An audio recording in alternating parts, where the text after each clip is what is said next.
Namaste. I'm Jill Loftus of Nuit Astrology. I'd like to welcome you to your planetary energy forecast for the week of April 18th, 2022. Please forgive my voice. I am recovering from the cold from hell. I guess we've all been so careful. I haven't gotten sick in a long time, but it took me down, took me out. My voice is still coming back, so I appreciate your patience with me.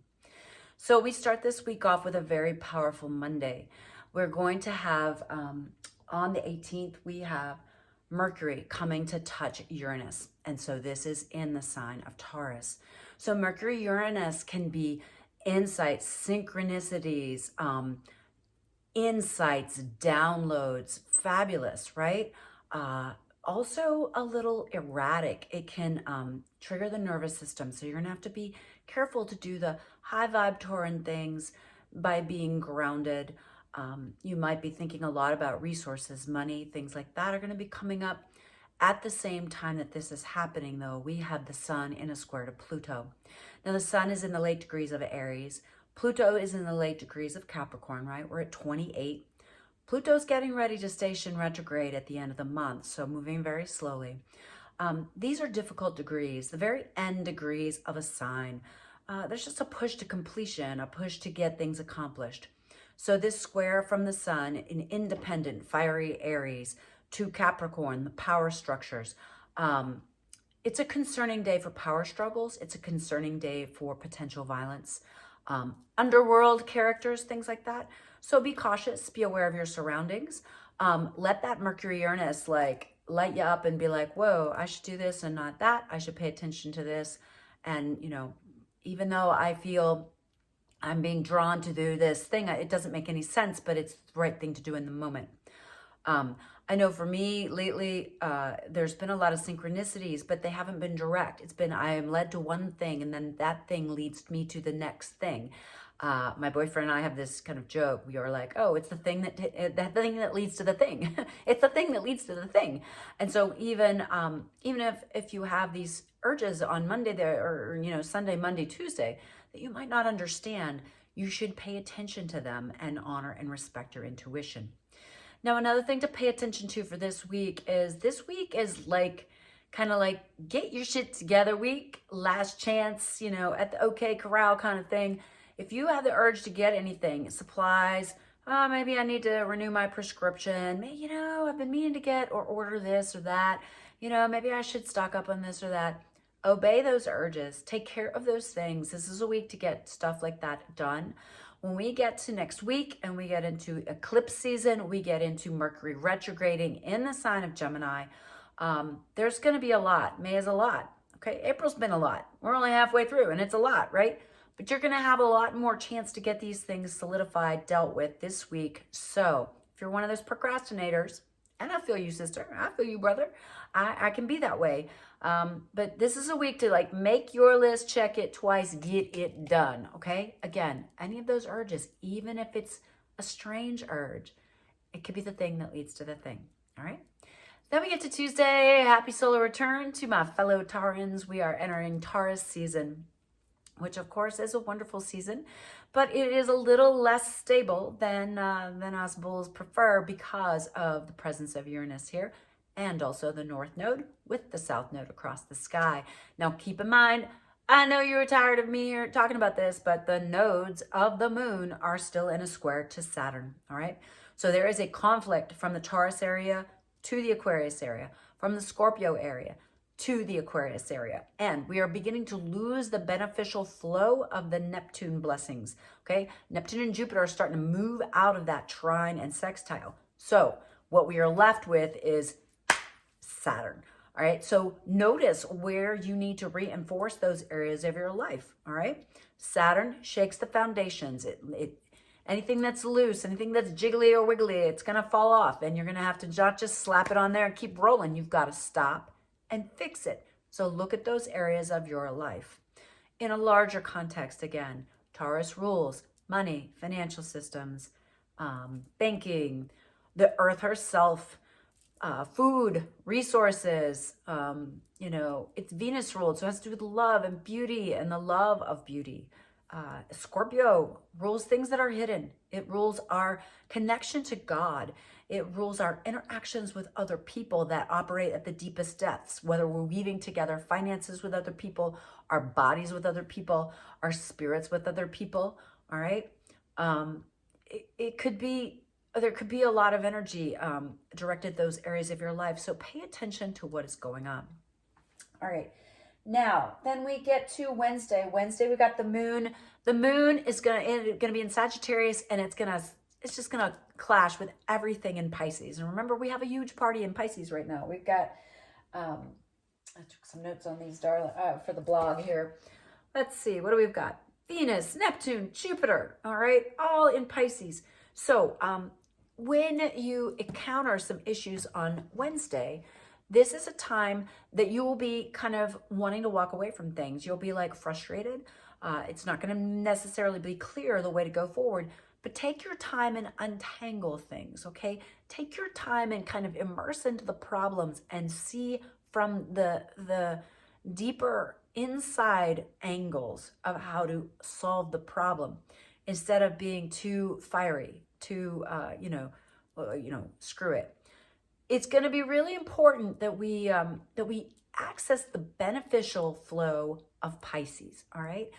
Pisces is the very end of the zodiac, right? It's the fine filter that filters out the most difficult karmas, the deep, tiny things that we think aren't much, but really are a lot. And it's important to tackle these things before everything gets into Aries next month. There's going to be a lot of Aries. It's going to be go. All right. And go can be hard, right? Okay.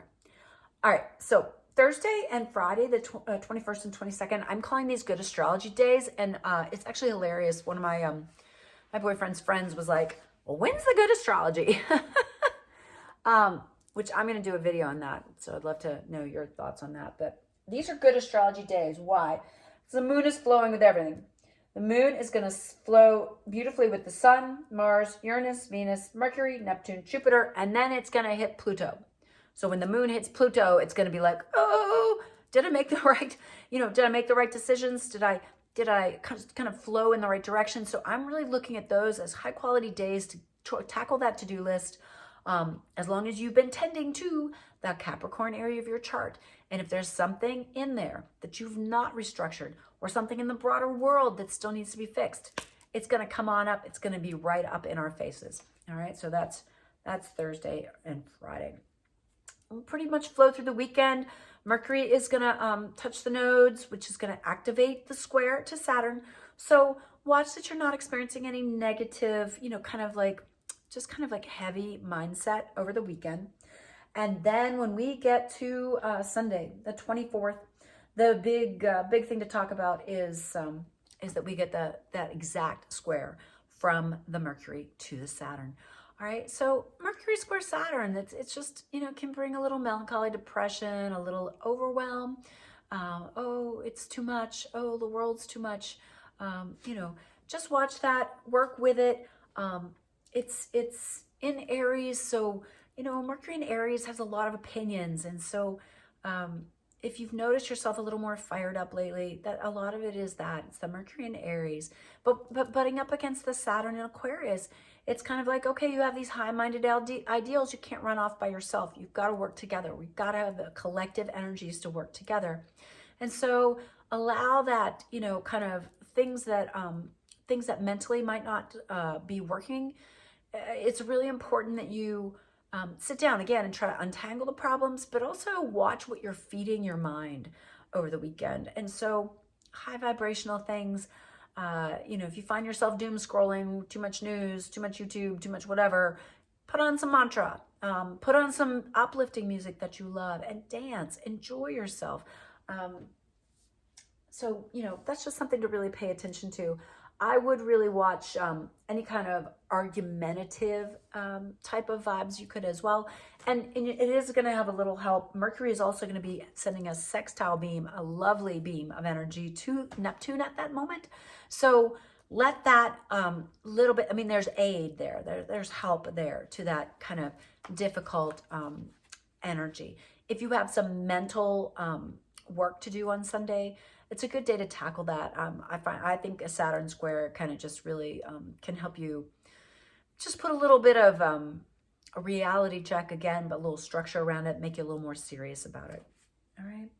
So that gets us ready to begin next week. I'm gonna have that video for you probably a little early, because you really have got to have a heads up on that on this partial lunar eclipse that we have coming up.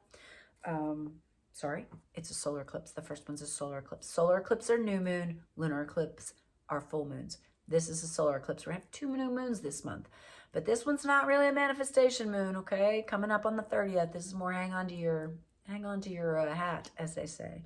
So, all right, well, I hope this was useful, helpful. I appreciate your patience. I haven't been posting much because I have not been feeling well, but I'm coming out of it, and grateful for your support. I hope that things are flowing for you. I hope that you are ready for these next few weeks.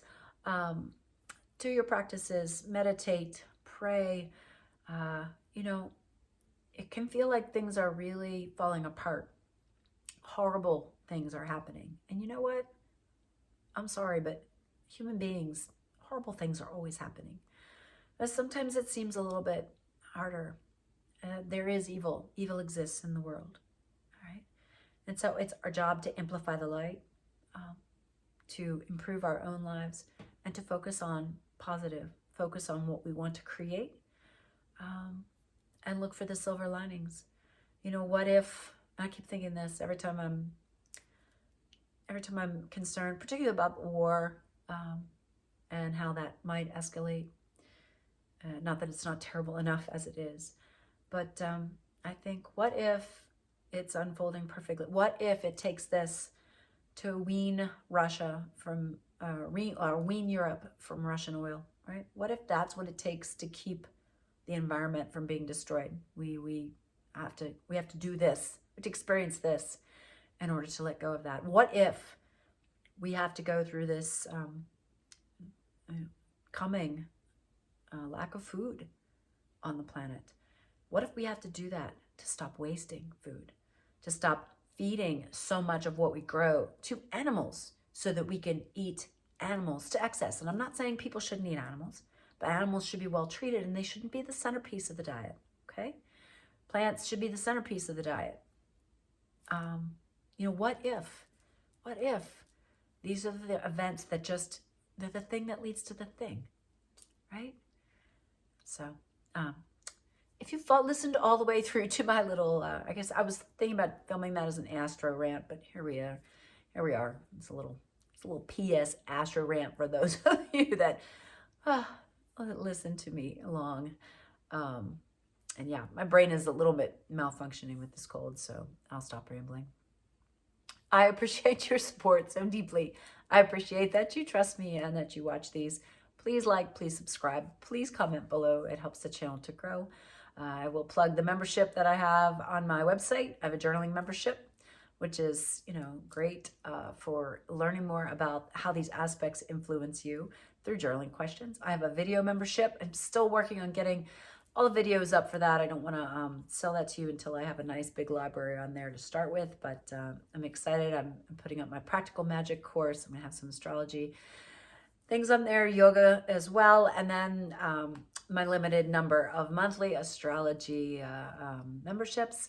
I'm having really great feedback from that, and I'm really enjoying being able to like look at people's charts for just that month and really isolate the specific recommendations for the month, and then the tarot card reading on top of it. And this is also helping me to really grow as an astrologer. I'm following people's charts and like seeing how the you know, events unfold, and I gotta say, that's part of what gives me hope.